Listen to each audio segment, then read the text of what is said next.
Hello friends, welcome to my channel. आज मैं आपको बताने वाली हूँ बेटियाँ कौन से घर में जन्म लेती हैं, भगवान उनके लिए कौन से घर चुनते हैं। यह सब तो आप भी जानते हैं कि आज भी जब लड़की लेती है तो अधिकतर घरों में मायूसी छा जाती है। लड़की जब पैदा होती है तो घर में के लोग मायूस हो जाते हैं। लड़की का जन्म हर किसी के घर में नहीं होता, बल्कि उसी के घर में होता है जो भाग्यशाली होते हैं और अपने पुण्य कर्म अर्जित किए होते हैं। और आज हम आपको ये बताएंगे कि भगवान कैसे घर में लड़की के लिए जन्म को चुनते हैं। वो कौन सा पुण्य कर्म है जिसकी वजह से कोई भी इंसान बेटी का माँ बाप बनता है। अर्जुन श्री कृष्ण पूछते हैं, श्री कृष्ण कौन से घरों में बेटियों का जन्म होता है। तो कृष्ण कहते हैं, हे पार्थ, अगर किसी के घर बैठे भाग्य से होते हैं तो बेटियां सौभाग्य से, और जो भी स्त्री या पुरुष अपने पूर्व जन्म में पुण्य कार्य अर्जित किए होते हैं उन्हीं के घर बेटी पैदा होती है। बेटियों के जन्म के लिए उन्हीं घरों को चुना जाता है जो बेटियों का भार सहन कर सके, क्योंकि तीनों लोकों में स्त्री अर्थात बेटियां ही ऐसी होती हैं जिनका भार हर कोई सहन नहीं कर सकता। वो बेटियां ही होती हैं जो इस सृष्टि का नियंत्रण चलाती हैं, मान होने के लिए अपना सर्वस्व निछावर भी कर देती हैं। हे अर्जुन, पर जिस दिन ही इस सृष्टि में बेटियों का जन्म लेना रुक जाएगा, उस दिन सृष्टि भी धीरे धीरे समाप्त हो जाएगी। अगर श्री कृष्ण की इस बात पर गौर किया जाए तो ये बात बिल्कुल सही है, क्योंकि बेटियां अगर नहीं होंगी तो किसी का वंश भी आगे नहीं बढ़ सकता। आपने बहुत से लोगों को कहते सुना होगा कि जिस घर में बेटी होती है वहाँ स्वर्ग के समान होता है, क्योंकि बेटा तो केवल एक कुल को रोशन करता है, बेटियां दो कुलों को रोशन करती हैं। माता पिता के घर वो बेटी के रूप में अपने उत्तरदायित्व का निर्वहन करती हैं, तो ससुराल आकर एक बहू के रूप में सारे कर्तव्यों का पालन भी करती हैं। चलिए अब जानते हैं कौन से ऐसे कर्म होते हैं जिनको करने से घर में बेटी का जन्म होता है। गरुड़ पुराण में बताया गया है कि जब आत्मा का नया जन्म मिलता है तब आत्मा को शरीर के अनुसार व्यवहार में चलकर अपने कर्म करने होते हैं। शरीर के जरिए कर्म करके ही एक आत्मा अपने जन्म के उद्देश्य को सार्थक भी बना सकती है और निरर्थक भी। यदि कोई पुरुष महिलाओं का आचरण करता है, स्वभाव में महिलाओं वाली आदतें ले आता है या वही काम करना चाहता है तो एक महिला को करना चाहिए, तो ऐसे ही पुरुषों का आत्मा स्त्री का शरीर धारण करती है। और गरुड़ पुराण में बताया गया है, यदि कोई व्यक्ति मृत्यु के अंतिम क्षण में किसी स्त्री को याद करते हुए प्राण त्यागता है तो अगले जन्म में स्त्री के रूप में जन्म लेता है। वहीं अगर वह अंतिम क्षण में परमेश्वर का नाम लेता है तो मुक्ति के मार्ग पर अग्रसर हो जाता है। ये तो हम सभी जानते हैं कि एक बेटी ही है जो अपने माँ बाप को सही तरीके से समझती है। बुढ़ापे में बेटा भले ही दगाबाज निकल जाए, लेकिन बेटी कभी अपने माँ बाप का साथ नहीं छोड़ती है।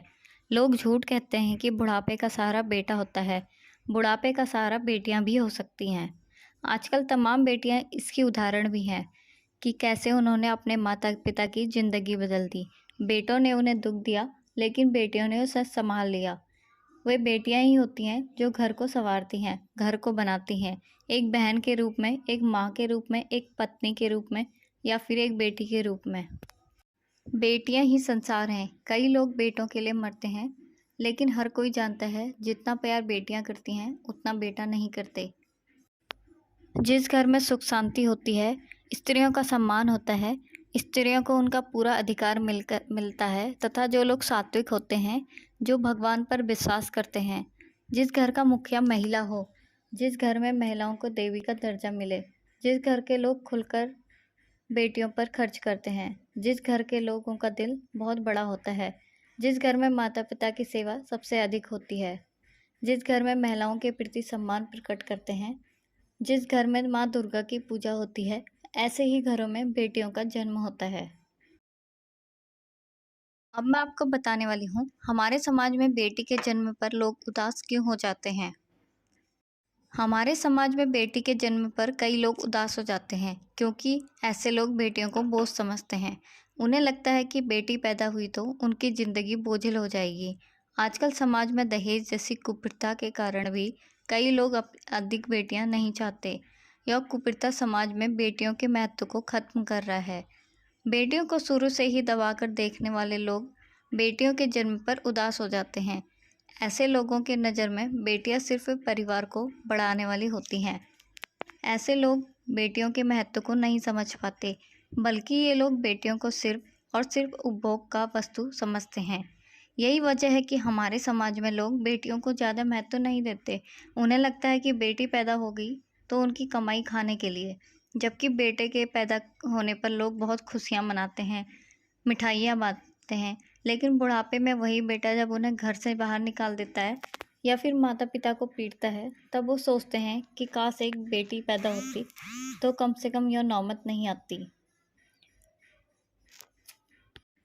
बेटियों को लक्ष्मी का स्वरूप माना जाता है, यानी जिस दिन वो जन्म लेगी उसके बाद से आपके घर में आर्थिक तंगी कभी नहीं आएगी। बेटी है तो सृष्टि है, क्योंकि उसे ही आगे चलकर माँ बनना है और संतान को दुनिया में लाना है। बेटी अपने माता पिता के लिए अपनी जान दे सकती है, जबकि बेटे ऐसा नहीं करेंगे। बेटी होने का मतलब यह है कि आपके परिवार में सुख शांति और सुकून आएगा। बेटी होने का फ़ायदा यह भी है कि माँ का हर काम में हाथ बटाएगी। बुढ़ापे में माता पिता को बेटा भले ही छोड़ दे, लेकिन बेटी कभी नहीं छोड़ेगी। घर में हर तरह के धार्मिक कार्यों में लड़कियां ही सब कुछ संभाल पाती हैं, लड़कों के बस का कुछ नहीं है। बेटियां कभी भी किसी चीज़ का घमंड नहीं करती, ना ही किसी चीज़ की डिमांड करती हैं। बेटी हमेशा माँ बाप का सहारा बनकर रहती हैं तथा माँ बाप का नाम रोशन करती हैं। दो कुल की नाम निशान बेटियां होती हैं। हर माता पिता की शान बेटियां होती हैं। खेल खेलती भैया संग बहना बन जाती हैं। पीले हाथ कर पति संग वो पत्नी बन जाती है। जाती है ससुराल वहाँ गृहिणी बन जाती है। जन को जन करती वो जननी बन जाती है। इंसान पे एक एहसास बेटियां होती हैं। हर माता पिता के साथ बेटियां होती हैं। कहीं पे दुर्गा, कहीं पे दुर्गावती कहलाती हैं। लक्ष्मी का है रूप स्वयं, कहीं लक्ष्मी बाई है। राम की सीता, कृष्ण की गीता, शारदा माई है। लगन कहीं लग जाए तो बनती मीराबाई है। शक्ति भक्ति में महान बेटियां होती हैं। हर माता पिता की शान बेटियां होती हैं। जैसे मान सम्मान बिना मेहमान अधूरा है, वैसे कन्यादान बिना हर दान अधूरा है। सावन का पावन राखी त्योहार अधूरा है। बेटी नहीं जिस घर में परिवार अधूरा है। माखन चित चोर महान बेटियां होती हैं। हर माता पिता की शान बेटियां होती हैं।